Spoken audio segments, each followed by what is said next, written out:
우리 다 함께 자리에서 일어나셔서 사망 권세 이기시고 부활하신 우리 주님 앞에 우리 기쁨과 승리의 감격으로 주 앞에 찬양하겠습니다.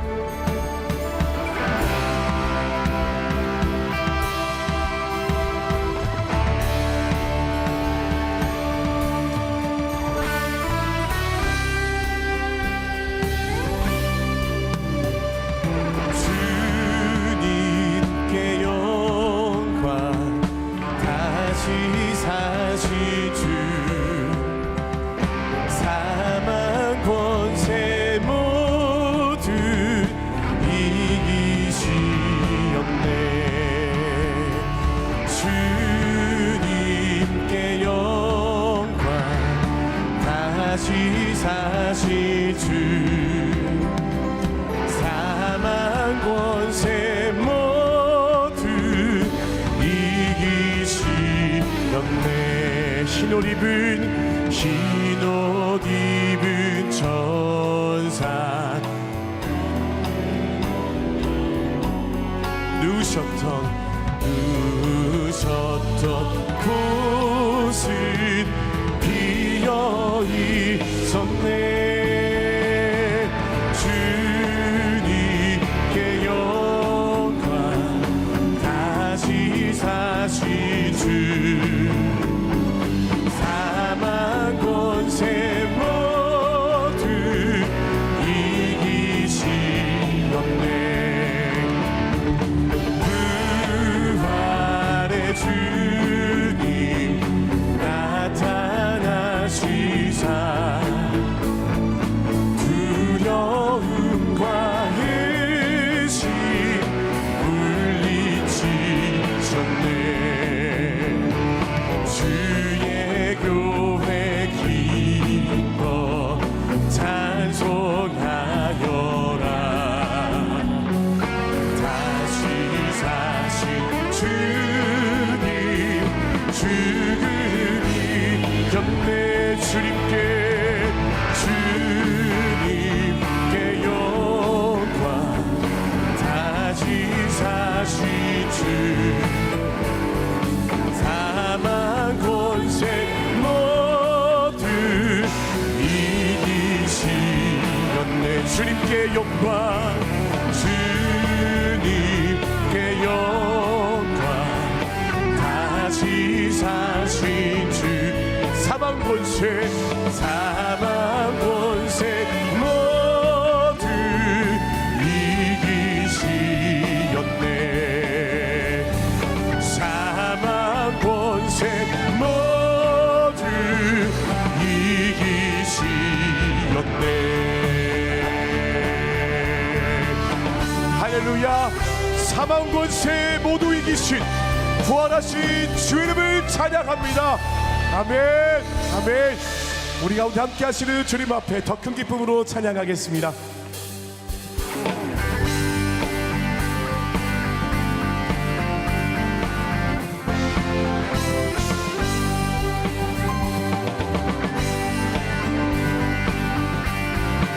우리 목소리 높여서 영광의 주님 찬양합니다.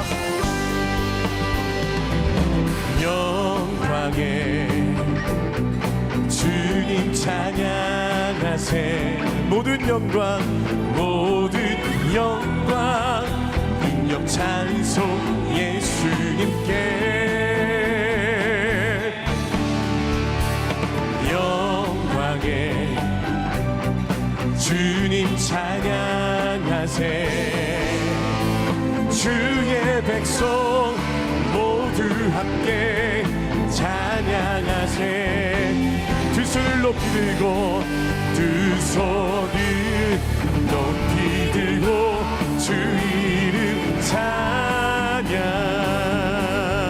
존귀와 영광 모두 주 예수님께.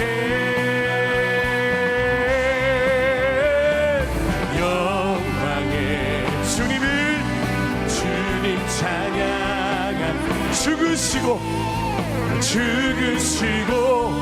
부활하신 만왕의 왕. 우리 한 번 더 고백합니다. 영광의 주님 찬양. 찬양하세. 모든 영광 능력 찬송 예수님께. 아멘. 영광에 주님 찬양하세. 주의 백성 모두 함께 찬양하세. 두 손을 높이 들고 두 손을 높이 들고 주 이름 찬양. 존귀와 영광 모두 주 예수님께. 영광의 주님 찬양하세. 죽으시고 부활하신 만왕의 왕. 죽으시고 부활하신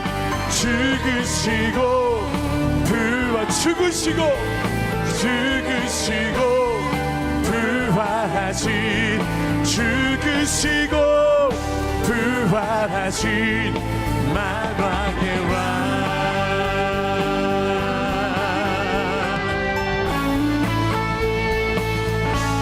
예수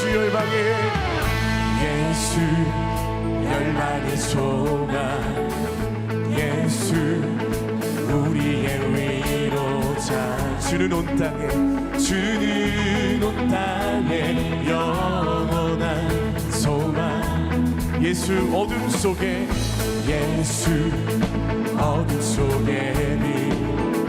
예수 변함없는 진리. 주는 온 땅에 빛이 되시네. 우리 위해 죽으시고 다시 사신 생명의 주. 선포합니다. 주님만이 소망이요 변함없는 반석이라. 주님만이 온 세상을 비추시네. 또 죽음에서 부활하신 우리 구주 평강의 왕. 주를 믿는 모든 자의 소망이신 주를 믿네.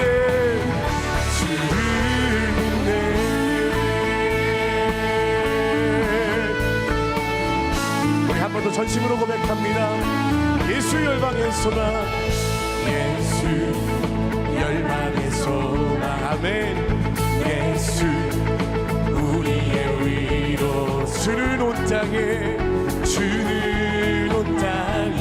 영원한 소망. 예수 어둠 속의 빛.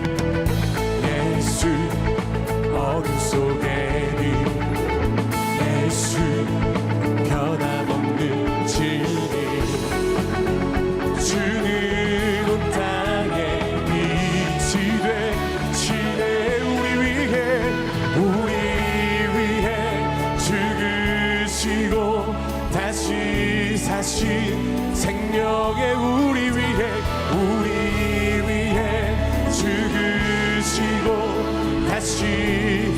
우리 믿음을 선포합니다. 우리 위해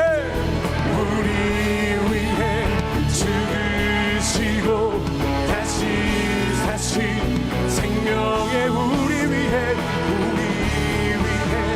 죽으시고 다시 사신 생명의 주. 주님만이 소망이요 변함없는 반석이라. 주님만이 온 세상을 비추시네. 또 죽음에서 부활하신 우리 구주 평강의 왕. 주를 믿는 모든 자의 소망이신 주를 믿네.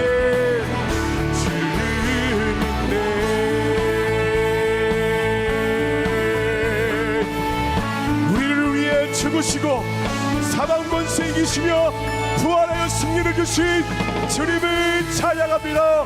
할렐루야. 주님이 우리를 위해 부활하셨음을 기뻐합니다. 아멘. 우리에게 자리에 앉으셔서 계속 주님 앞에 찬양하겠습니다.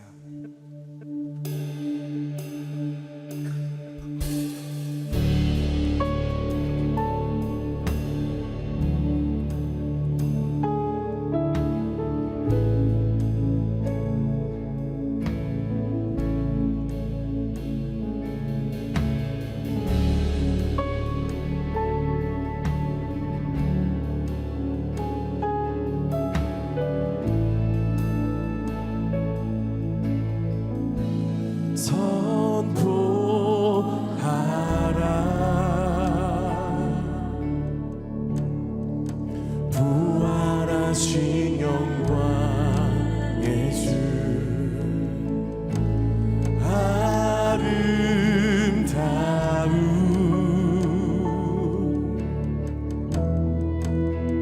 영광의 주를 보라. 보좌에 앉으신 보좌에 앉으신 그 어린 양 예수 다 무릎 꿇고서 주 경배하리라.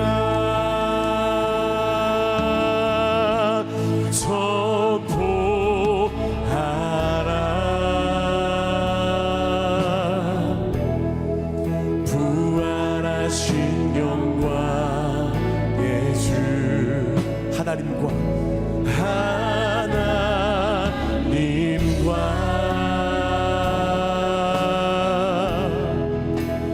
화목하게 하신 주 찬송과 존귀와 찬송과 존귀와 영광과 능력을 영광과 능력을 영원 영원토록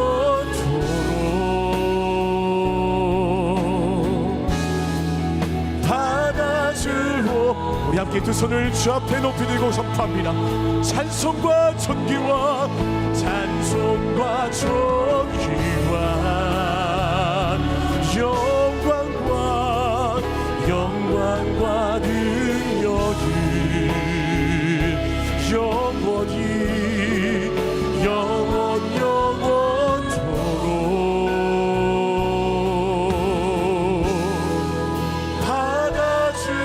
받아주옵소서.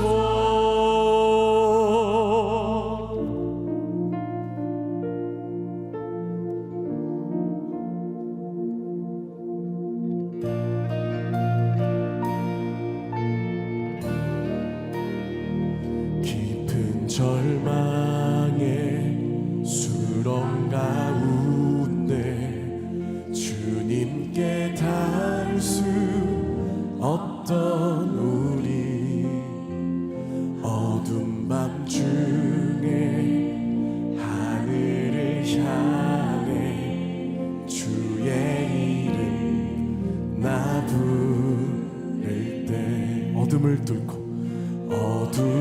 뚫고 오신 주 사랑 나의 절망 거두셨네. 주님의 공로 다 이루셨네. 주 예수 나의 산소만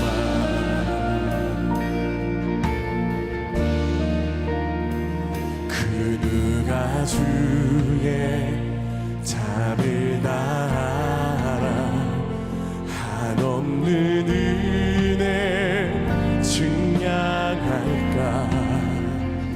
영광을 떠나 이 땅에 오신 죄가 되신 구주 예수 주의 십자가 내게 말하네 영원히 난 용납됐네 아름다우신 왕 나는 주의 것 그리스도 나의 산소만 할렐루야 주를 찬양하여라 할렐루야 자유케 하셨도다 죄의 저주 끊으신 주께 구원이 있도다 주 예수 나의 산소만 할렐루야 할렐루야 주를 찬양하여라 할렐루야 자유케 하셨도다 죄의 저주 끊으신 주께 구원이 있도다 주 예수 나의 산소만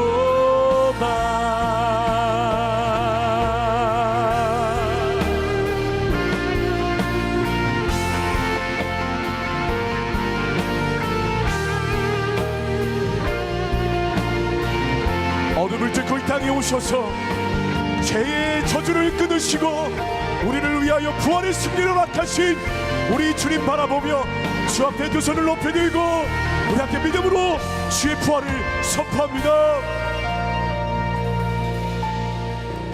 언약된 아침 언약된 아침 장사된 목 부활의 호흡 부활의 호흡 시작됐네 아멘 유다의 사자 위험찬 선포 사망이 무너졌도다 이제 사망 무덤이 저는 우리를 주장할 수 없네 유다의 사자 위험찬 포효 사막이 무너졌도다 사막이 무너져 예 주님 부활하셨습니다 주 예수 승리하셨네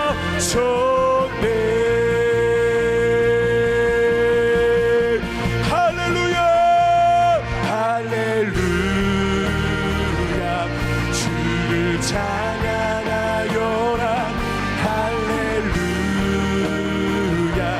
자유케 하셨도다 죄의 저주 끊으신 주께 구원이 있도다 주 예수 나의 산소만 할렐루야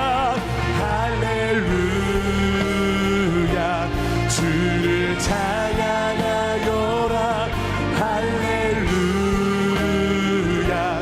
자유케 하셨도다 죄의 저주 끊으신 주께 구원이 있도다 주 예수 나의 산소만 그리스도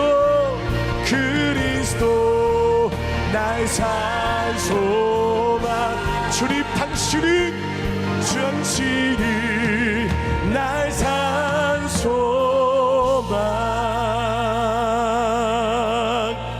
이 시간에 기도하실 때 하나님 사망 권세 이기시고 죄의 저주를 끊고 우리를 위하여 부활하신 그 주님의 부활의 기쁨과 그 승리를 이 시간도 저희들이 전심으로 저 앞에 선포하며 주님의 그 부활하심 앞에 엎드림으로 나아갑니다. 주님 주시는 그 말씀을 따라 살아계신 주님을 선포하는 인생, 살아계신 주님의 그 부활을 증언하는 삶이 될 수 있도록 오늘 이 시간 우리 새로운 기출 2부 예배 가운데 말씀으로 주님제하여 주시옵소서. 우리 함께 이러한 마음으로 예배를 위합시면서 통성으로 기도하며 나가도록 하겠습니다. 함께 기도합니다. 사랑하는 주님 참으로 감사합니다. 우리를 위하여 사망 권세 이기시고 죄의 저주를 끊으시고 영광을 받기 위해 부활하신 우리 하나님께 찬송과 존귀와 영광을 올려드립니다. 아버지 하나님, 오늘 이 시간 예배를 통하여서 주님의 부활하심을 다시 한번 우리의 마음에 새기며 주와 함께 승리할 수 있도록 인도하여 주옵소서. 영광과 찬송 가운데 높이 계신 하나님의 이름을 높여 경배합니다. 우리를 창조하시고 다스리시는 하나님, 복된 주일, 주의 권능의 손과 은혜로 자녀 삼으신 백성들이 땅의 모든 끝에서 하나님을 기억하고 모여 아버지의 얼굴을 찾사오니 우리를 살피시고 복을 내려 주시옵소서. 거룩하신 하나님 아버지, 생명의 줄을 떠나 죄와 사망의 종로를 타던 우리를 건지셨음에 감사드립니다. 스스로 영혼을 위한 피난처를 마련할 능력과 지혜가 없는 우리를 위해 온 세상 사람을 품고도 남는 가치를 지닌 아들께서 우리의 죄에 대한 모든 값을 십자가의 죽음으로 치르셨습니다. 나는 부활이요 생명이라 하신 말씀대로 스스로를 살리시고 온 우주를 덮고 정복하는 의로우심을 선포하였으니 그리스도의 부활 아래서 우리 모두의 부활의 기준을 보기를 소망합니다. 이제는 더 이상 주를 슬프게 하지 않고 성령을 따라 말씀에 순종하는 삶을 살기를 간구합니다.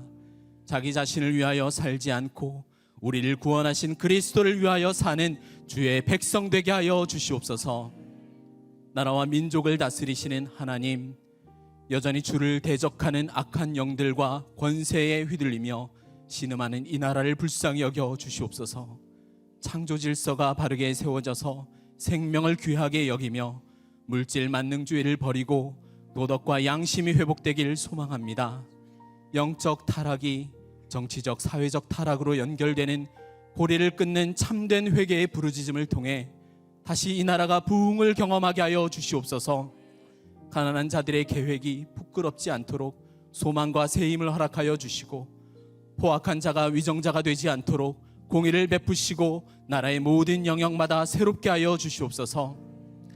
땅에 있는 성도들을 존귀하게 여기시는 하나님, 주님의 모든 기쁨과 즐거움을 사랑하는 새로운 교회 위에 두시기를 소망합니다. 우리에게 줄로 재어준 아름다운 약속의 기업을 속히 보기를 간구하오니 사람의 힘이 아닌 하나님의 영으로 이 일을 이루어 주시옵소서. 교회에 맡기신 사명을 충만한 기쁨과 능력으로 이룰 때 하나님의 영광을 세상과 열방과 미래 속으로 나타내게 하여 주시옵소서. 사랑하는 한옥 목사님을 위해 기도합니다. 목사님의 영혼과 육체를 강건케 하여 주시고 흔들리지 않는 굳건함으로 말씀을 선포하게 하여 주시옵소서. 듣는 각 성도님들이 하나님만을 신뢰하고 결단할 때 풍성한 생명을 경험하게 하여 주시옵소서. 한 마음으로 올려드리는 성가대의 특순을 기쁘게 받아 주시옵소서. 우리가 당할 죽음의 삼키움을 대신 받으심으로 오히려 사망을 의로 이기시고 부활하신 예수 그리스도의 이름으로 기도드립니다. 아멘. 할렐루야. 복된 부활주일 현장과 국내에서 온라인으로 예배드리시는 모든 성도님들을 주님의 이름으로 환영하고 축복합니다. 부활의 능력과 기쁨이 가득한 주일 되길 소망합니다. 옆에 계신 분들 보면서 이렇게 인사할까요? 예수님께서 부활하셨습니다. 예수님께서 부활하셨습니다. 예배에 참여하신 모든 분들을 축복하는 시간 갖겠습니다. 이렇게 서로를 바라보시면서 주의 이름으로 축복하겠습니다. 축복합니다. 주님의 이름으로 축복합니다. 주님의 사랑으로 이곳에 모인 주의 거룩한 자녀에게 주님의 기쁨과 주님의 사랑이 충만하게 충만하게 넘치기를.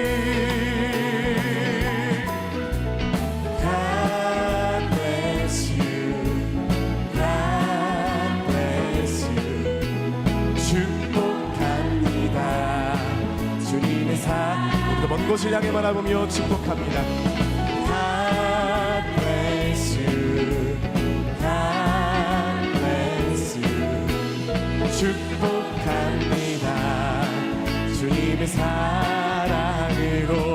우리 함께 박수로 서로 격려하며 축복하겠습니다. 교회 소식 말씀드리겠습니다. 오늘은 부활주일입니다. 사망의 권세를 이기고 승리하신 예수님의 부활의 기쁨과 소망이 개인과 각 가정 가운데 넘쳐나시길 소망합니다. 권사 임직 감사 예배가 오늘 오후 4시 30분 이곳 본당에서 드려집니다. 교회의 일꾼으로 기도의 영적 어머니로서의 역할을 감당하실 권사님들을 위해 기도해 주시고 기름 부으심과 감격이 넘치는 임직 감사 예배가 될 수 있도록 성도님들의 많은 기도를 부탁드립니다. 공동체 야유회가 이번 주 토요일에 각 공동체별로 진행됩니다. 화창한 봄 날씨에 아름다운 장소에서 온 공동체가 주님의 사랑을 나누고 하나됨을 이루는 귀한 시간이 될 것입니다. 성도님들의 많은 참여를 바랍니다. 사역팀 주간 새벽 기도회가 은혜 가운데 드려지고 있습니다. 이번 주는 장례와 가정사역팀 주간으로 새벽 기도회가 진행됩니다. 날마다 새롭게 부어주실 주님의 은혜를 사모하며 이른 새벽의 기도의 자리에 함께해 주시길 바랍니다. 새벽마다 베풀어 주시는 하나님의 역사하심을 깊이 체험하는 성도님들 되시길 소망합니다. 믿지 않는 가족과 직장 동료 전도를 위한 블레싱 샤워가 4월 27일 주일 오후 4시 10분에 7층 새로운 홀에서 진행됩니다. 전도팀 주관으로 진행되는 블레싱 샤워는 오랫동안 기도해왔던 전도 대상자에게 예수님의 축복이 소나기처럼 쏟아지기를 소망하며 모이는 기도 모임입니다.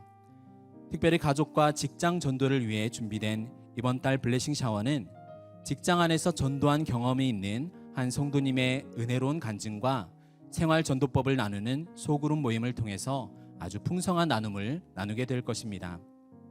또한 서로를 위해 기도하는 축복과 은혜를 맛보는 시간이 될 것입니다. 전도 대상자를 위해 함께 기도하기 원하는 성도님들도 현장 접수를 통해서 모두 참여 가능합니다. 신청은 홈페이지와 QR코드를 통해 하실 수 있으며 우리 성도님들의 관심과 참여를 부탁드립니다. 새로운 부부학교가 5월 10일 토요일부터 6주간 진행됩니다.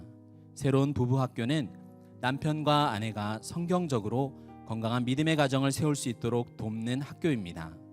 각 분야의 전문 강사님들의 강의가 매주 진행되고 차일드 케어가 있습니다. 부부학교에 많은 신청을 부탁드립니다.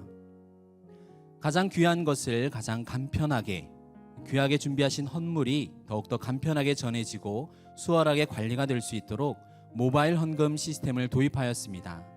모바일 헌금 시스템은 교회에 드린 헌금이 오송금 되지 않도록 직관적으로 헌금 과정을 볼 수 있게 하고 보내주신 귀한 헌금이 잘 전달되었는지 각 성도님께서 언제든지 확인할 수 있도록 한 프로그램입니다. 궁금한 점이나 사용상 불편한 점이 있으시면 1층 로비에 준비된 모바일 헌금 부스에 문의해 주시길 바랍니다. 또한 안내 부스가 운영되는 기간 동안 모바일 헌금을 가입하신 분들께는 특별히 한정판 새로운 교회 기념품을 증정합니다. 가입된 화면을 안내 부스에서 보여주시면 특별한 선물을 받으실 수 있습니다. 계속해서 부흥하고 있는 우리 새로운 교회를 더욱 효과적으로 지원할 수 있는 행정체계를 위해서 꼭 모바일 헌금을 이용해 주시길 부탁드립니다. 5월 1일부터 교총 주차장이 유료화됩니다. 성도님들 각 차량 번호가 교회에 등록되어 있어야 기본 요금과 다른 교인 요금 할인 적용을 받으실 수 있습니다. 구체적인 내용은 주중에 계속되는 협의를 통해서 다음 주일에 자세히 안내해 드리도록 하겠습니다. 이에 따라 성도님들의 차량 번호를 추가로 취합하고 있습니다. 이전에 등록해 주신 성도님들 이외에 차량 번호를 아직 등록하지 않으셨거나 차량 번호 변경을 원하는 성도님들께서는 주보에 있는 QR코드를 통해서 이번 주 토요일까지 꼭 기입해 주시면 차량 번호를 등록하겠습니다. 이제 성가대의 특순 후에 한홍 목사님께서 하나님의 말씀 전해 주시겠습니다.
살아계신 주님. 요한계시록 1장 12절에서 20절 말씀입니다. 몸을 돌이켜 나에게 말한 음성을 알아보려고 돌이킬 때에 7 금촛대를 보았는데 촛대 사이에 인자 같은 이가 발에 끌리는 옷을 입고 가슴에 금띠를 띠고 그의 머리와 털의 희기가 흰 양털 같고 눈 같으며 그의 눈은 불꽃 같고 그의 발은 풀무불에 단련한 빛난 주석 같고 그의 음성은 많은 물소리와 같으며 그의 오른손에 7 별이 있고 그의 입에서 좌우에 날선 거음이 나오고 그 얼굴은 해가 힘있게 비치는 것 같더라. 내가 볼 때에 그의 발 앞에 엎드러져 죽은 자가 지르매 그가 오른손을 내게 얹고 이르시되 두려워하지 말라. 나는 처음이요 마지막이니 곧 살아있는 자라. 내가 전에 죽었었노라. 볼지어다 이제 세세토록 살아있어 사망과 음부의 열쇠를 가졌노니 그러므로 내가 본 것과 지금 있는 일과 장차 될 일을 기록하라. 내가 본 것은 내 오른손에 7 별의 비밀과 또 7 금촛대라. 7 별은 7 교회의 사자요 7 촛대는 7 교회니라. 할렐루야. 우리 하나님께 감사와 영광의 박수 올려드리겠습니다. 우리 함께 기도하시고 하나님의 말씀 듣겠습니다. 사랑하는 아버지, 은혜를 감사합니다. 축복된 부활의 아침의 햇살이 우리 가슴 속에 쏟아집니다. 무겁고 칙칙했던 마음을 내려놓고 우리 주님의 음성을 듣고 일어나게 하옵소서. 부족한 종은 완전히 감추시고 우리 주님 홀로 영광받아 주시옵소서. 예수님 이름으로 기도했습니다. 아멘. 십자가의 죽음을 묵상하는 순환절의 무거운 마음을 뒤로하고 기쁨과 축제를 선포하는 부활절이 되었습니다. 사실 러시아 종교에서는 그 성탄절보다 부활절을 더 중요하게 생각한다고 하죠.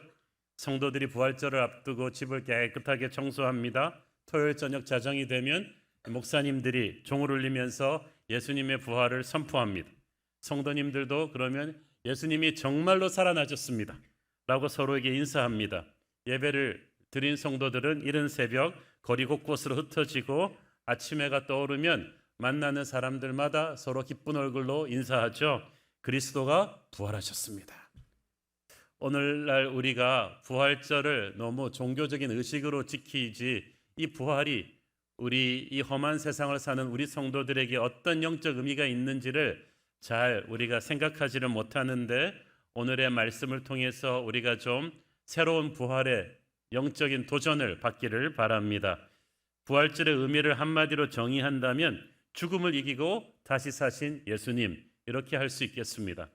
오늘 본문의 핵심 구절이 18절 말씀인데 함께 한번 읽어볼까요? 곧 살아있는 자라 내가 전에 죽었었노라. 볼지어다 이제 세세토록 살아있어 사망과 음부의 열쇠를 가졌노니. 자, 여기서 주님은 자신을 살아있는 자라고 표현하십니다. 부활하신 주님을 우리가 인지하는 게 그만큼 중요하다는 얘기죠. 살아 계셨던 주님과 살아 계신 주님의 의미는 다릅니다. 석가모니도 모하멧도 살아 있었습니다. 살아 있었을 때 훌륭한 일을 했죠. 하지만 그들은 다 죽어서 지금 무덤 속에 있습니다. 오직 예수님만이 지금도 살아 계십니다. 다시 살아나신 주님과 다시 살아나셔서 지금까지 살아계신 주님은 또 달라요. 나사로도 부활했었죠. 예수님이 부활시켰어요. 그렇지만 나사로는 몇십 년 살다가 다시 죽었습니다. 그러나 부활하신 주님은 지금도 살아계십니다. 주님이 살아계신다는 말이 정확하게 어떤 의미입니까? 한 영화에서 보니까 전쟁터에서 쓰러져 죽은 사람을 죽은 줄 알고 가까이 갔는데 꿈틀하는 거예요. 살아있네? 여기서 말하는 살아있네의 의미는 숨만 붙어 있는 거예요. 한물 간절했던 노장 선수가 코리안 시리즈에서 위기에 몰린 팀을 맹활약을 해서 구해내고 기적 같은 승리를 창출해냅니다. 그때 우리는 그 노장 선수를 보면서 뭐라고 합니까? 야, 아무개 아직 안 죽었네, 아직 살아있네, 이렇게 말하잖아요. 이때 살아있다는 말은 실력과 패기가 아직도 녹슬지 않았다는 뜻입니다. 또 권세를 믿고 온갖 악행을 저지르던 사람이 마침내 죄상이 드러나서 법의 심판을 받을 때 우리가 뭐라고 합니까? 야, 우리나라에 아직도 정의가 살아있네, 이렇게 얘기하잖아요. 이때 살아있다는 말은 정말 순리대로 역사가 중심을 잡아간다는 뜻입니다. 똑같이 살아있네라는 말도 상황에 따라서 해석이 다 달라지는데, 우리가 주님이 살아계신다고 할 때는 이 모든 것을 다 포함하면서 여기에 특별히 플러스 알파의 영적인 의미가 담겼어요. 부활하신 주님이 살아계신 주라고 말할 때 사도 요한은 어떤 의미를 말하고자 했을까요? 18절 말씀에 보면 먼저 주님의 부활은 십자가 죽음을 전제로 한다는 것을 우리가 알아야 합니다. 주님은 자신이 살아있는 자라고 하시면서 덧붙여서 전에 죽었었노라고 말씀하십니다. 그 말은 무슨 말입니까? 부활은 십자가의 승리를 토대로 하고 전제로 하고 이루어진 축복이라는 거죠. 이번 달 우리 교회 큐티 커버 책자 표지가 아주 멋있는 표지인데 의미를 자세히 생각해 보시지 않으셨을 거예요. 예수님이 부활하신 빈 무덤에서 나오시면서 본인이 못 박히셨던 저 멀리 갈보리 십자가의 세계를 보셨을 것이다 라는 설정으로 그린 그림이거든요. 기가 막힌 저는 상상이라고 생각합니다. 그리고 사실일 거라고 믿습니다. 부활이 영광스러운 것은 십자가를 거쳐왔기 때문이죠. 승리한 뒤에 치열했던 전투 현장을 돌아보는 장군처럼 부활의 새벽에 우리 주님은 빈 무덤을 나오시면서 자신이 그토록 고통스럽게 못 박혔던 갈보리 십자가 언덕을 지켜보시면서 가치가 있었어. 나는 죽음을 이기고 온 인류를 죄에서 구원해냈어. 저 십자가는 가치가 있었어라고 생각하지 않으셨겠습니까? 십자가는 고통스럽지만 영원하진 않습니다. 6시간 주님이 달려 계신 뒤에는 부활 생명이 찾아와서 그 자리를 대신했습니다. 하지만 부활을 부활로 누리기 위해서 반드시 십자가는 거쳐야만 합니다. 이제 우리가 주님의 십자가를 지고 주님을 따른다고 할 때 우리 인생도 그렇습니다. 우리가 십자가를 피한다면 부활의 승리를 우리는 누릴 수가 없어요. 여러분 생각을 해보세요. 막 그 치열했던 그 경기를 끝내고 불가능했던 승리를 따낸 팀이 함께 고스통 나눴으니까 와와자 막 트로피를 들고 환호를 하면서 샴페인을 터뜨리면서 끌어안고 울잖아요.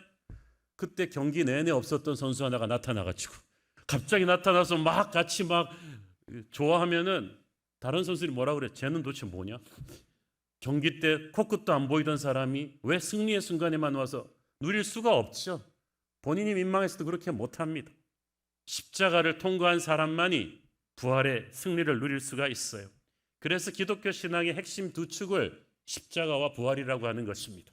십자가 없는 부활은 뿌리 없는 나무처럼 근본이 없어요. 부활이 없는 십자가는 의미 없는 고난처럼 비참합니다. 우리는 반드시 십자가를 통과해서 부활신앙으로 가야 되는 줄 믿습니다.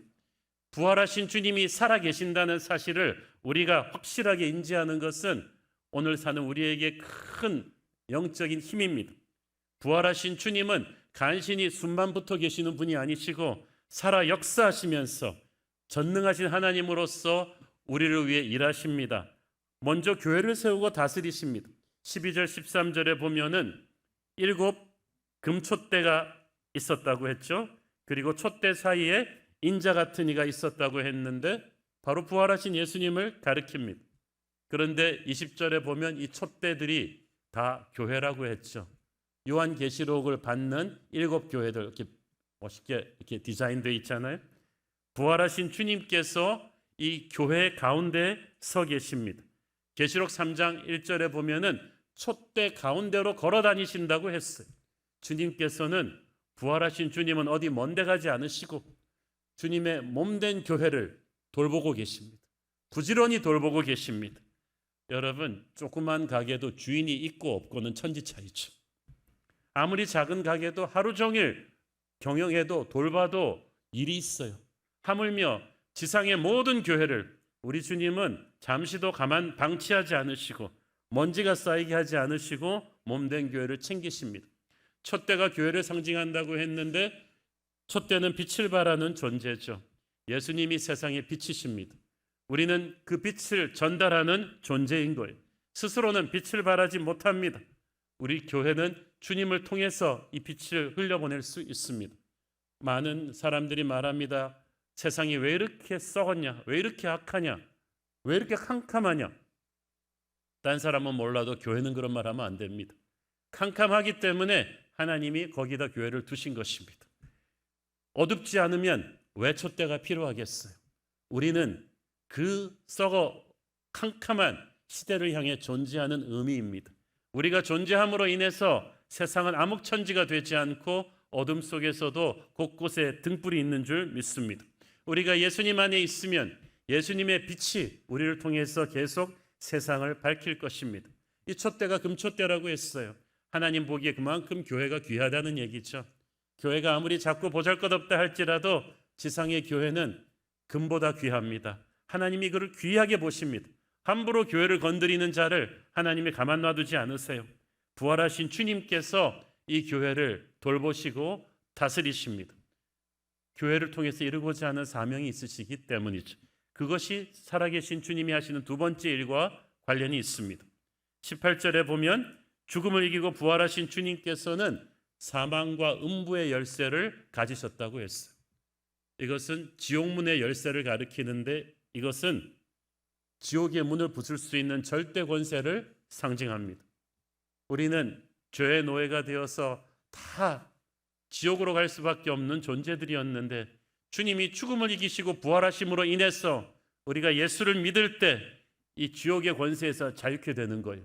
부활하신 주님께서 바로 그 일을 이루셨고 이제 영혼 사람들에게 복음을 전해서 이 주님의 이야기를 듣고 예수님을 영접해서 지옥문을 부수고 나와서 천국으로 가게끔 하는 것이 바로 교회예요. 교회는 지상과 천국을 연결하는 브릿지가 되는 것입니다. 그 권세를 주님께서 교회에게 주셨기 때문에 교회는 평생 해도 못다할 이 놀라운 사명을 주님으로부터 받았습니다. 부활하신 주님께서 교회에게 주신 명령은 딱 하나입니다. 땅 끝까지 가서 세계를 커버하면서 복음을 전하고 제자로 삼으라는 거였어요.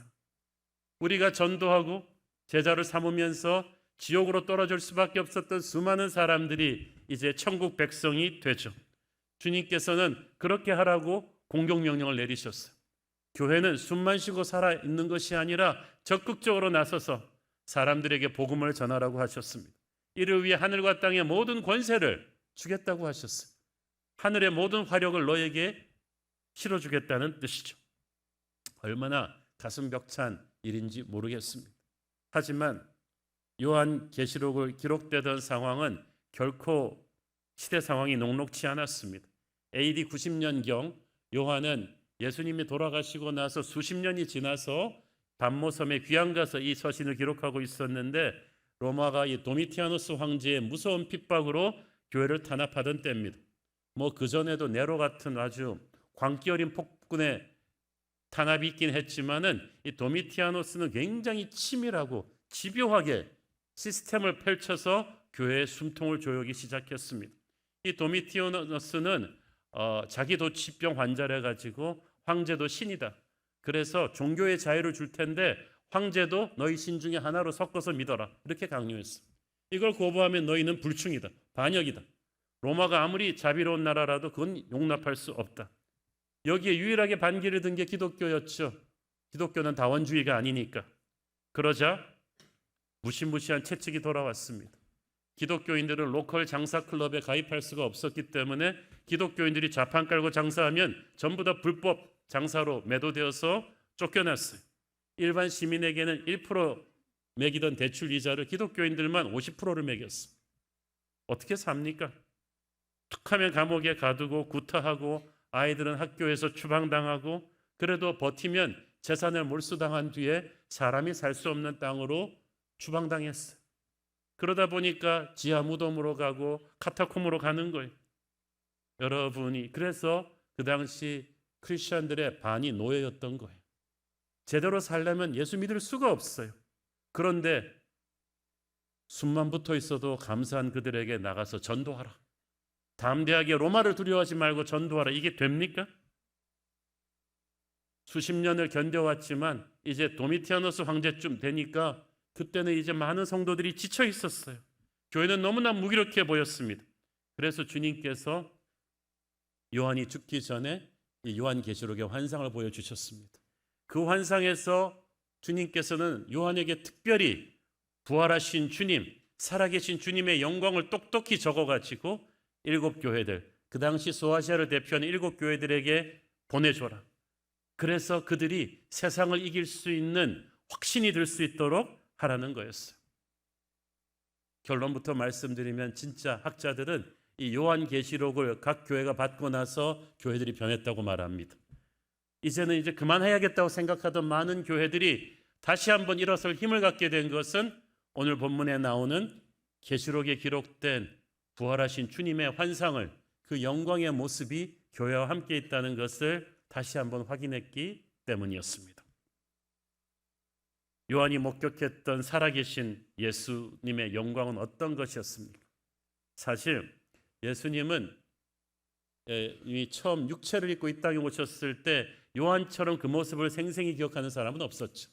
3년 동안 가장 측근에서 주님을 보좌했으니까. 그런데 그 요한이 60년이 지나서 계시록을 기록할 때 부활하신 주님의 영광을 보았을 때는 알아보지도 못했어요. 충격을 받았습니다. 너무 오랜만에 봐서 그렇습니까? 아니에요. 요한은 육체의 예수님은 잘 알았어요. 부활 전에 예수님은 잘 알았지만 부활하신 주님의 영광의 모습을 이렇게 정면으로 본 적은 없었거든요. 그래서 이것을 빨리 기록하면서 이 영광스러운 주님의 모습을 교회들에게도 알려주기를 원했어요. 13절 16절 읽습니다. 촛대 사이에 인자 같은 이가 발에 끌리는 옷을 입고 가슴에 금띠를 띠고 그의 머리와 털의 휘기가 흰 양털 같고 눈 같으며 그의 눈은 불꽃 같고 그의 발은 풀무불에 단련한 빛난 주석 같고 그의 음성은 많은 물소리와 같으며 그의 오른손에 7 별이 있고 그의 입에서 좌우에 날선 검이 나오고 그 얼굴은 해가 힘있게 비치는 것 같더라. 여러분, 이 모습들이 사실은 구약 성경을 차분히 읽어보신 분들은 좀 익숙한 표현들이 많이 나옵니다. 구약 성경에 나타나신 하나님의 영광이 여기 다 압축되어 있어요. 가슴에 금띠가 입는 긴 옷은 구약에서 제사장들이 착용하던 복장입니다. 예수님께서 신약 교회를 대표하시는 대제사장임을 뜻합니다. 구약 시대 때 그 대제사장이 성소 안에서 촛대와 촛대 사이를 오가면서 하나님께 제사를 드렸듯이 주님께서는 교회들 가운데 계셔서 교회를 대표하는 대제사장으로서 하나님께 중보하고 계셨어요. 그 당시 대제사장은 가슴에 12지파를 상징하는 보석이 새겨진 흉배를 달고 그걸 하나하나 만질 때마다 그 지파의 이름을 하나님께 기도하면서 눈물로 중보했죠. 이제 주님께서 우리 교회들의 이름을 하나하나 가슴에 새기시고 지금도 지상의 교회를 위해서 기도하고 계십니다. 우리는 그 주님의 파워풀한 기도를 먹고 살기 때문에 이 정도 버티고 있는 거예요. 그래서 우리가 기도할 때 끝을 예수님의 이름으로 기도합니다라고 하는 이유는 우리가 반드시 예수님의 기도에 엎여야 되기 때문이죠. 여러분, 개미가 아무리 총알같이 달려도 그 마라톤 대회 이길 수 없어요. 개미가 할 수 있는 가장 똑똑한 일은 사자 뒤에 빨리 엎이는 거죠. 그러면 갈 수 있는 것처럼 우리의 기도가 아무리 유창해도 우리의 대제사장이신 예수님의 기도에 엎이는 게 최고죠. 그분은 대제사장의 옷을 입으셨는데 이 옷은 왕의 옷이에요. 온 우주를 다스리는 역사의 주관자이신 왕의 옷을 입고 세상을 통치하신다는 것을 교회는 알아야 돼요. 왜냐하면 그 당시 세상을 다스리고 있는 로마 황제는 왕의 왕이신 주님의 발끝에도 못 미치는 하루살이 같은 왕임을 교회는 알아야 되는 거죠. 그걸 모르니까 로마의 핍박 앞에서 계속 기가 죽는 거예요. 그 당시 로마는 절대 권력의 제국이었지만 정말 이상한 사이코 같은 왕들이 많았어요. 황제가 한번 들어서면 피바람이 불었어. 정권만 바뀌면 무서운 정치 보복이 있었고 온갖 죄를 다 저지르면서 권력과 돈의 야합이 있었고 얼마나 사람들이 불안해하는지 몰라요. 정권만 바뀐다 그러면. 하지만 영원한 왕이신 주님께서 역사의 결론을 내시기 때문에 로마의 황제들의 정권 다툼에 기죽지 마라. 너희들의 운명은 하나님이 반드시 책임질 것이다. 이 사실을 믿어야 그들은 추상 같은 로마의 권력 앞에 주눅들지 않을 것입니다. 둘째로 부활하신 주님은 흰 양털 같고 눈 같은 머리털을 가지셨어요. 동방에서 흰 머리는 연륜과 지혜를 암시했습니다. 예수님은 한없는 지혜를 가지고 교회를 돌보실 것입니다. 눈 같다는 것은 주님의 순결입니다. 세상은 더럽지만 주님은 거룩하십니다. 그 거룩의 힘으로 선한 능력으로 악한 세상의 권세를 싸워 이기십니다. 그렇기 때문에 교회도 주님의 거룩으로 옷 입습니다. 세상이 아무리 더러워져도 교회는 주님의 거룩으로 무장을 해야 세상을 이길 수가 있는 줄로 믿습니다. 셋째로 그분의 눈은 불꽃 같습니다. 모든 사물을 꿰뚫어 봅니다. 이거는 마음속을 꿰뚫어 보는 CCTV와 같으니까. 그렇기 때문에 우리는 함부로 살 수가 없어요. 전능하신 하나님의 불꽃 같은 눈을, 하늘의 법을 인식하며 사는 우리는 지상의 법을 초월한 하늘나라 시민권자들입니다. 그래서 교회는 항상 코람되어 In the presence of God, 하나님의 임재를 인식하며 살아야 돼요. 나는 법 없이도 살 사람이다, 이런 말 함부로 할 수가 없죠. 우리나라는 이제 간통법이 없어요. 그렇지만 하늘나라에는 있어요. 그렇기 때문에 우리는 깨끗하게 살아야 되는 거예요. 가정을 지켜야 되는 거죠. 우리 모두가 어디서든지 주님이 보신다는 생각으로 정직하게 깨끗하게 서로 사랑하며 살면 은밀한 곳에서 보시는 주님께서 교회를 축복하실 줄로 믿습니다. 그분의 발은 풀무불에 단련된 빛난 주석 같다고 했어요. 발은 몸을 지탱하는 힘입니다. 주님께서 원수들을 짓밟으시고 원수들을 압도하시며 우리를 구하기 위해 달려오실 것입니다. 십자가에 못 박히신 발은 상처나고 피 흘리는 발이었지만 부활하신 주님의 발은 모든 세상의 권세를 짓밟아 버리는 능력의 발입니다. 우리가 힘들고 어려울 때마다, 세상의 사나운 힘에 치여서 무너질 때마다 기도하면 우리를 위해 달려오시는 주님의 구원의 발소리를 들을 수 있을 것입니다. 그의 입에서는 좌우의 날선 검이 나온다고 했어요. 이 검은 말씀의 검입니다. 성령의 검입니다. 주님의 말씀의 검이 나올 때 모든 어둠의 권세를 베어서 무너뜨릴 수가 있습니다. 그 살아계신 말씀의 검을 교회는 받았어요. 우리가 말씀을 읽고 묵상하고 공부할 때마다 이 검을 날카롭게 갈아서 교회를 공격하고 들어오는 모든 어둠의 권세로부터 자유할 수 있는 거죠. 그래서 말씀이 충만한 교회를 마귀는 함부로 흔들 수가 없습니다. 그의 얼굴은 해같이 빛났다고 했습니다. 요한은 변화산에서 예수님이 해같이 빛나셨던 얼굴을 아직도 기억하고 있습니다. 그 영광스러운 찬란한 모습을 보는 순간 이 땅에 빛나는 로마의 궁전은 아무것도 아님을 깨닫게 되는 거죠. 아까도 말씀드렸듯이 이 부활하신 주님, 살아계신 주님의 영광을 알고 그 영광을 계속해서 바라보는 것이 얼마나 중요한지 몰라요. 요한이 그래서 당시 소아시아를 대표했던 7 교회들에게 이렇게 아주 디테일하게 살아계신 주님의 영광의 모습을 적어서 보낸 것입니다. 이 사실을 그들이 가슴속 깊이 새겨 넣어야 그들은 승리할 수 있습니다. 지금은 큰 교회도 많고 세상 건물들과 비교해도 뒤지지 않는 좋은 교회 건물들도 있어요. 그렇지만 초대교회 때는 아니었어요. 교회들은 자기 건물 없었어요. 가끔씩 두란노 서원 같은 이당의 세상 사람이 쓰는 학원 같은 거 안 쓸 때 살짝 빌려 들어가서 쓰곤 하고, 대부분 오이코스라는 가정교회 형태로 모였습니다. 아니면 핍박을 피해서 지하 동굴에서 모였죠. 하지만 황제를 섬기는 신당이나 아폴로 제우스 신전 같은 건 얼마나 어마어마합니까? 아테네 같은 데 가보면 파르테논 같은 데 가보시면 웅장하죠. 그런 데서 뿜어내는 그 황제의 영광, 로마의 영광은 어마어마한 것이었습니다. 그 당시 박해받던 초라하고 가난한 우리 크리스천들은 얼마나 상대적으로 겁에 질리고 기가 죽었겠습니까? 그렇지만 이 요한계시록을 받고 나서 달라졌어요. 부활하신 주님의 영광이 얼마나 압도적인가를 알게 되고 나니까 그들은 더 이상 그들을 둘러싼 세상 제국의 화려함 앞에 주눅들지 않았어요. 태양빛을 본 사람들이 애지간한 LED 가지고 기죽지 않듯이 오늘날 이 사실이 위기에 처해 있는 우리 한국 교회를 살리는 힘이 될 것입니다. 오늘날 우리 교회가 이토록, 한국 교회들이 이토록 무기력한 것은 한국 교회가 인간적인 조건이 부족해서가 아니에요.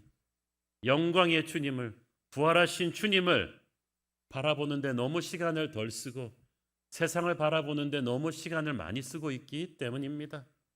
예배하는 시간, 기도하는 시간보다 우리가 유튜브, SNS 하는 시간이 압도적으로 많아요. 크리스천들도 마찬가지죠.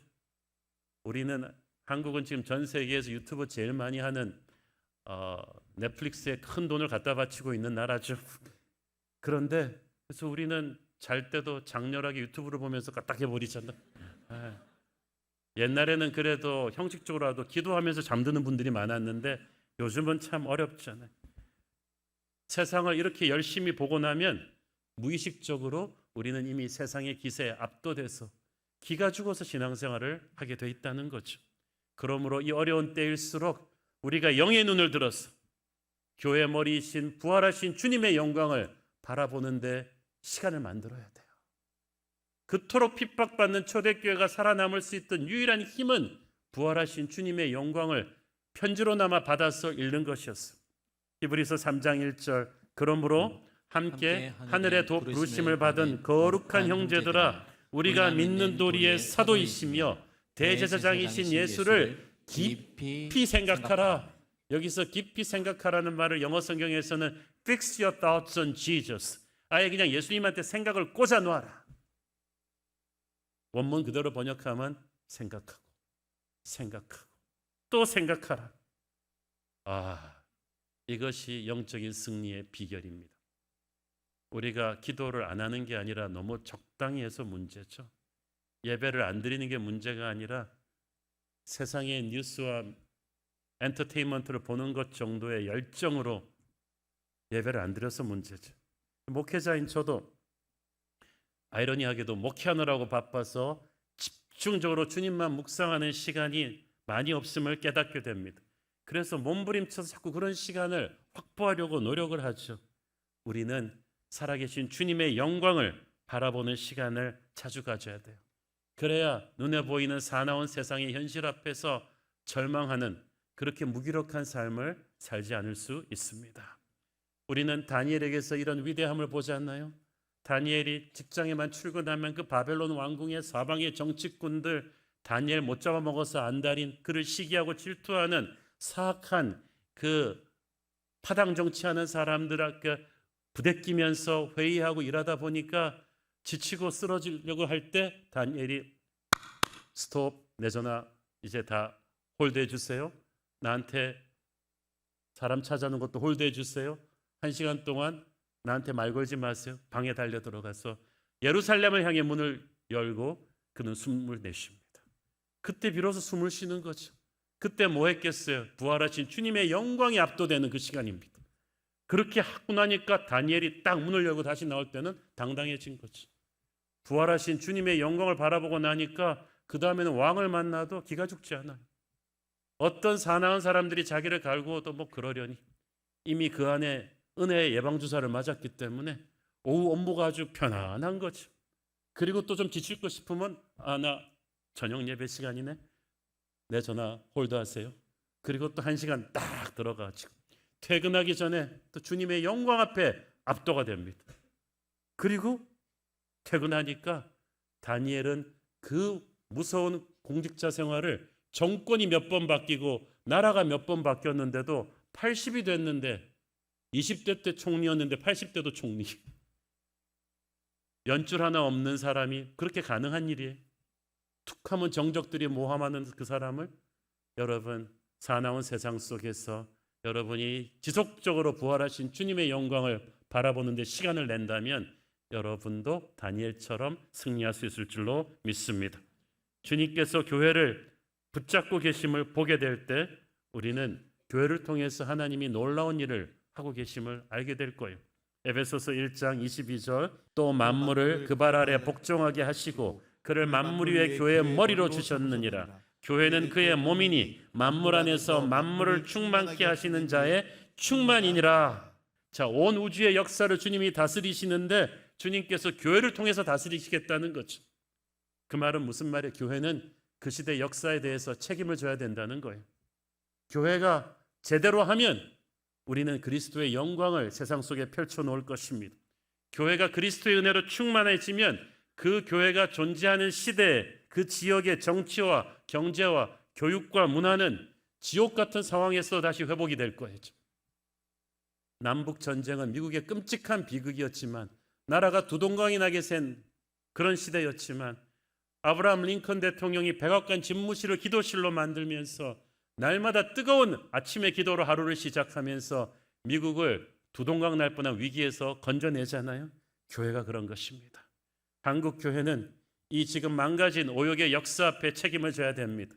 이렇게 분열된 나라를 우리는 책임을 져야 돼요. 왜 이렇게 분열됐어요? 교회가 싸웠기 때문이에요. 왜 이렇게 타락했어요? 교회가 타락했기 때문이에요. 그래서 우리 교회가 정신 차리고 부활하신 주님의 영광을 다시 회복한다면 이 망가진 한국의 역사는 다시 중심을 찾을 수 있을 줄로 믿습니다. 살아계신 주님은 교회를 통해 역사하고 계시는데 그 역사하신다는 가장 큰 증거는 교회에 계속 말씀을 주신다는 사실이에요. 오늘 본문에도 12절 15절에 보면 두 번이나 주님의 음성이라는 말이 나옵니다. 부활하신 주님은 가만히 계시는 게 아니라 지금도 우리 옆에서 말씀을 주고 계세요. 음성을 주고 계시는데 그냥 무시해도 되는 음성이 아니에요. 오늘 15절에 보면은 그 음성이 많은 물소리 같다고 했죠.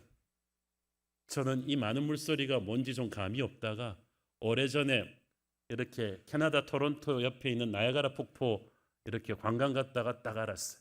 그 캐나다 나야가라 폭포 가보신 분들은 알겠지만은 거기서 또 이렇게 돈을 좀 주면은 관광선이 폭포 바로 앞까지 데리고 갑니다. 전부 다 우비를 입혀줘요. 그 앞까지 가면 막 소나기처럼 폭포의 파편이 튀니까. 그런데 더 히트는 그 앞에 딱 가면은요. 가기 전에 안내인이 얘기를 합니다. 여러분이 어떤 소리를 내도 그 앞에 가서 안 들릴 것입니다. 폭포의 소리가 The noise of the fall is so loud it will shut out all other noises. 폭포 소리가 너무 커서 주변의 모든 소리를 잠재워 버릴 것입니다. 진짜 가까이 가니까 소리를 질러도 소용없어. 아무 소리도 안 들려. 많은 물소리가 바로 그런 거예요. 우리 주님께서 말씀하시는 음성은 우리가 피할 수 있는 게 아니에요. 무시할 수 있는 것이 아니고 안 들으려고 안 들을 수 있는 것이 아닙니다. 천지를 쩌렁쩌렁 울리는 권능의 음성인데 우리는 그 맑고 강한 음성을 듣고 사는 사람인 줄로 믿습니다. 정신이 번쩍 나게 하는 그 음성을 듣고 압도되는 게 왜 중요하냐? 그래야 24시간 우리한테 조잘조잘되는 세상의 소리, 어둠의 소리를 셧아웃 시킬 수가 있는 거지. 이 세상의 소리를 계속 듣고 있으면요, 낙심하고 분노하고 절망하게 됩니다.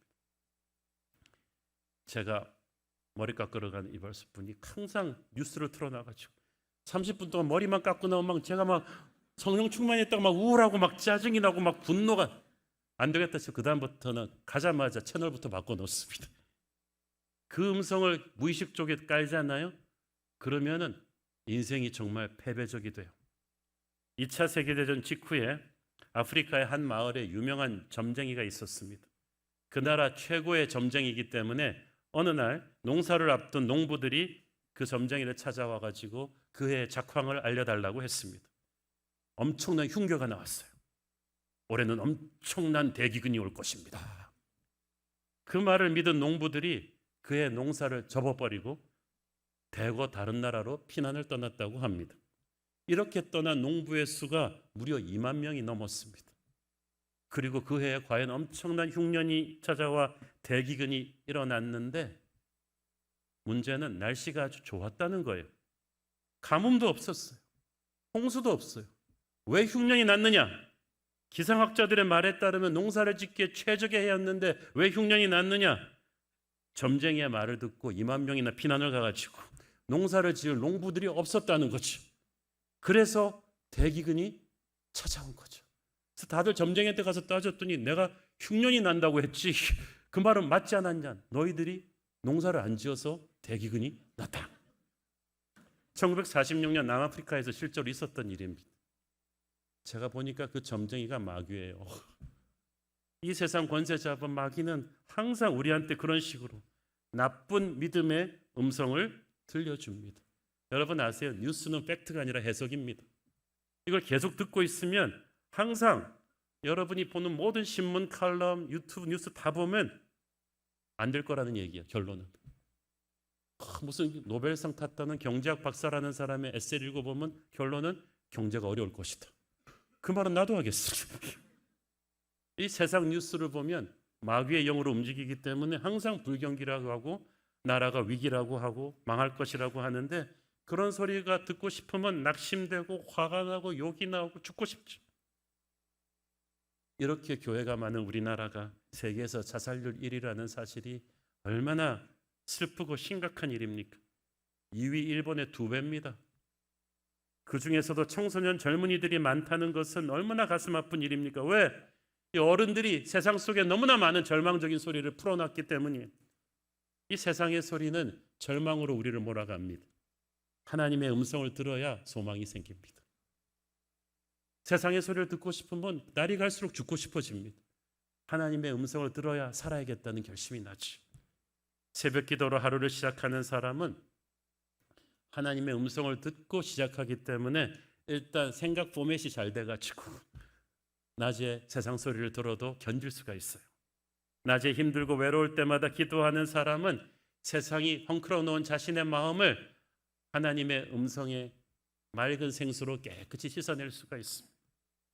하루의 스트레스를 가지고 잠들기 직전에 무거운 짐을 나홀로 짓고 견디다 못해 쓰러지는 사람은 자기 전에 1분이라도 손가락을 모으고 기도한다면 하나님의 음성이 마음에 평안을 주는 것을 경험할 것입니다. 부활하신 주님을 우리는 항상 바라보고 그분의 음성에 접속해야 되는 거예요. 언젠가 누가 마틴 루터에게 물었습니다. 당신 어떻게 마귀를 이겼나요?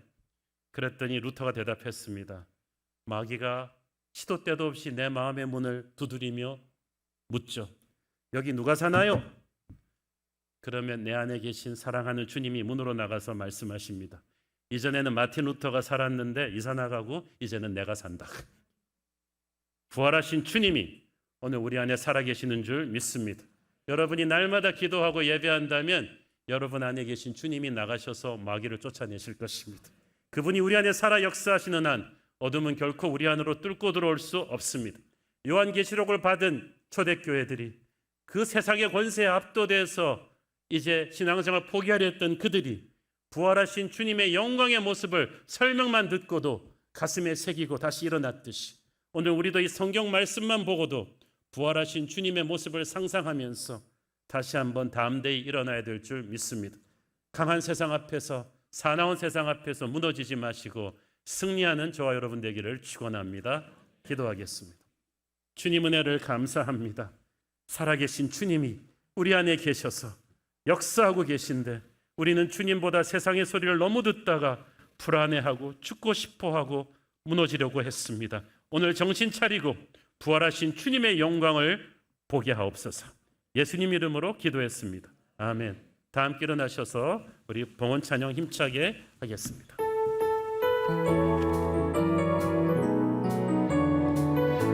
주 하나님 독생자 예수 날 위하여 오시었네. 내 모든 죄 다 사하시고 죽음에서 부활하신 나의 구세주 살아계신 주 나의 참된 소망 걱정 근심 전혀 없네.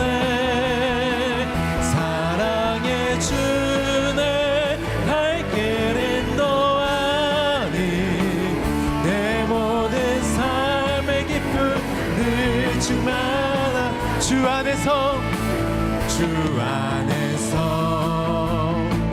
거듭난 생명 도우시는 주의 사랑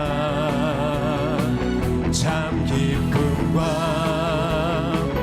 확신 가지고 예수님의 도우심을 믿으며 살아계신 주 살아계신 주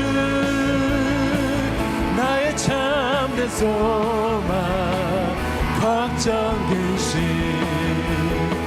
전혀 없네 사랑의 주네 갈 길은 또 아니 내 모든 삶의 기쁨 늦지만 그 언젠가 주의 때 주를 위해 싸우리라 승리의 길 멀고 험해도 주님께서 나의 옆에 지켜주 믿음의 두 손을 들고 살아계신 주 나의 참된 소망 걱정 근심 전혀 없네 사랑의 주내 갈 길은 또 아니 내 모든 삶의 기쁨 늦지만 않네 성령의 새바람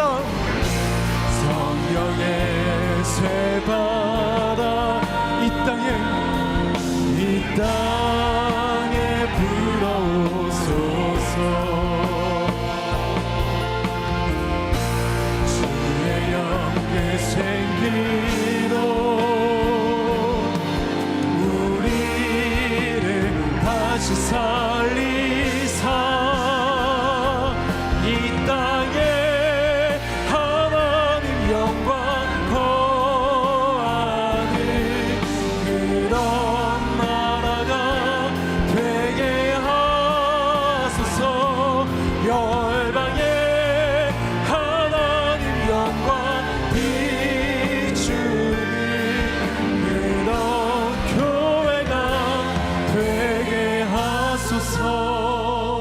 사랑의 하나님, 주님의 은혜를 소망하는 성도들이 있습니다. 뇌혈관이 신경을 압박해서 미세혈관 감압수를 받기 위해 두개골 절제 수술을 앞둔 성도, 자궁이 혹 제거를 위해서 강제 폐경 호르몬제를 복용, 부작용으로 혈압이 내려가지 않아서 기도하는 성도, 유방암, 폐암, 간암 진단을 받은 성도들이 있습니다. 우리 주님의 은혜의 손길로 치유하여 주옵소서. 오토바이 추돌 사고로 디스크가 짓눌리고 마비 증상이 와서 응급수술을 하고 회복 중인 남편을 위해서, 뇌출혈로 입원 중인 시어머니를 위해서, 갑상선암 판정을 받은 남편을 위해서, 자궁근종 로봇 수술 중 의료사고로 장을 절제해서 염증으로 어려움을 당한 아내를 위해서 기도하는 남편이 있습니다. 우리 주의 크신 은혜를, 생명의 기적을 경험하게 하여 주옵소서.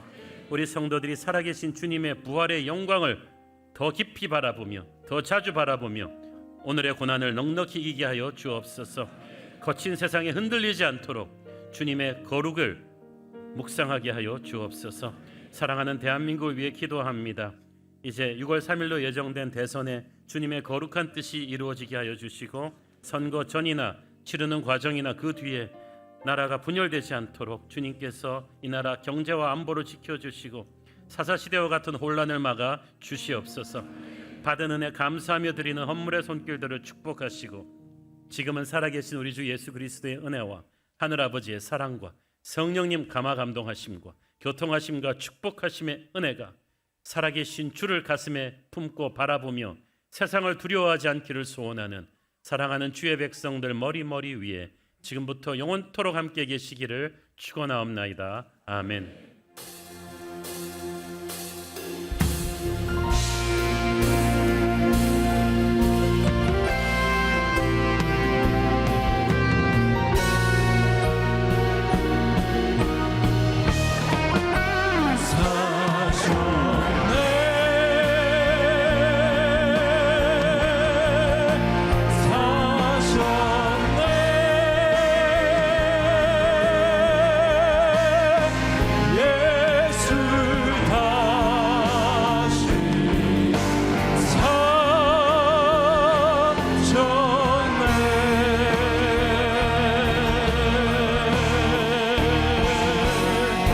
예배를 받으신 하나님께 영광의 박수 올려드리겠습니다.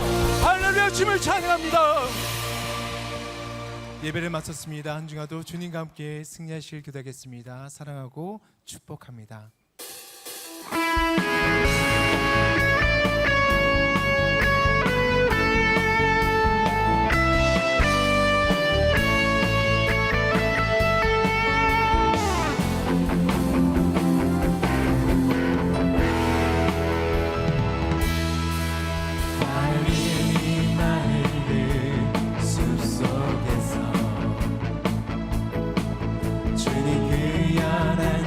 다시 만나시사 마지막 그들에게 부탁하시기를 너희들을 갈아져 세상으로 가서 제자 삼으라. 세상 많은 사람들을 세상 모든 영혼이 내게 달렸나니 가서 제자 삼으라. 나의 길을 가르치라. 내가 너희와 항상 함께하리라. 새로운 교회 그 교회에서 주님 우리 성도들 다시 만나시사 마지막 우리에게 부탁하시기를 너희들을 갈아져 세상으로 가서 제자 삼으라. 세상 많은 사람들을 세상 모든 영혼이 내게 달렸나니 가서 제자 삼으라.